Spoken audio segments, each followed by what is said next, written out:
welcome to Daily Dose Radio, a 5-minute devotional podcast studying the Psalms verse by verse, broadcast from the ever-beautiful Sharonville, Ohio, on the sunny side of Cincinnati. Hey there, friends. Welcome back to Daily Dose Radio here in the Bible Bistro. This is your home for organic Bible study that's fresh and delicious. Got so many things for you today, and if you don't have enough here today in 5 minutes, well, you can go to the website.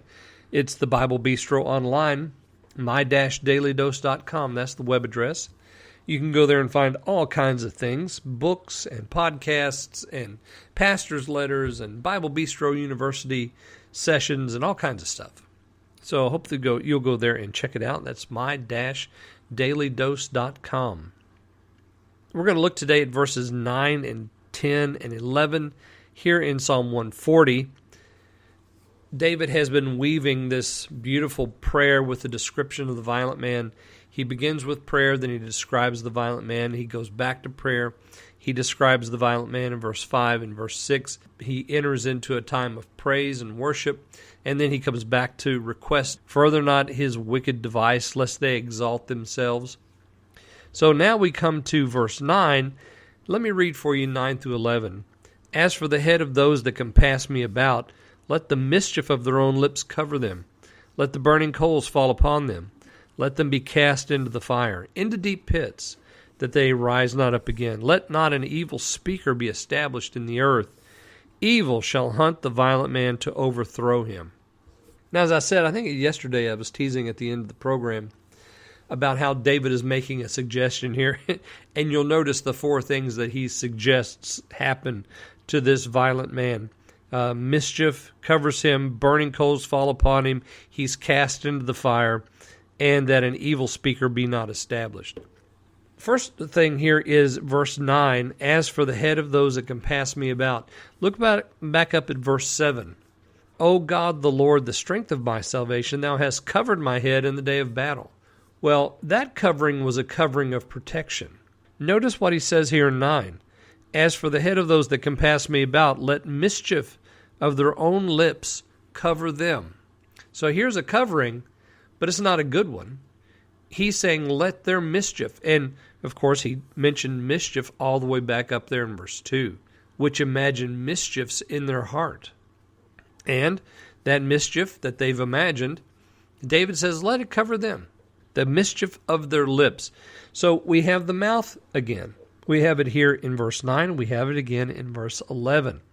As I said, back on Monday, the issues of the heart are important here. The violent man is going to speak in violent ways. So because, as Jesus said, out of the abundance of the heart, the mouth speaks. And we saw that there in verse 3, their tongue is sharpened like a serpent. They have poison under their lips. Here in 9, we see that the mischief has gone from the heart, in verse 2, to their lips in verse 9. So the mischief is making its way out of the heart. But of course, that's what happens. What's in the heart is going to come out the mouth. And he says, let that mischief cover them. Whatever it is they said they want to do to me, let that cover them. The Lord's covering my head. Let their mischief cover their head. Verse 10, burning coals. Let burning coals fall upon them. Let them be cast into the fire. Suddenly, I think we switch from something that is human and understandable and relatable to something that is spiritual and eternal, because this sounds like the fire of damnation to me. Burning coals fall upon them. Let them be cast. Who's going to do the casting? The Lord is. Into the fire. And notice this fire has deep pits, and they're not going to rise up from it. Ooh, this is an eternal damnation that he's asking for. And then look at 11. Let not an evil speaker, or here we're back to the mouth again, be established in the earth. Evil shall hunt the violent man to overthrow him. Because he's violent, and an evil man, and a proud man, and a wicked man, the thing that he is embracing will be the thing that hunts him down. Join me tomorrow, and we'll finish off Psalm 140 with verses 12 and 13 here on Daily Dose Radio. Thanks for listening to Daily Dose Radio. I'm David Smith. The music today has been performed by the Bluegrass Experiment. Thanks again for listening. I'll see you next time on Daily Dose Radio.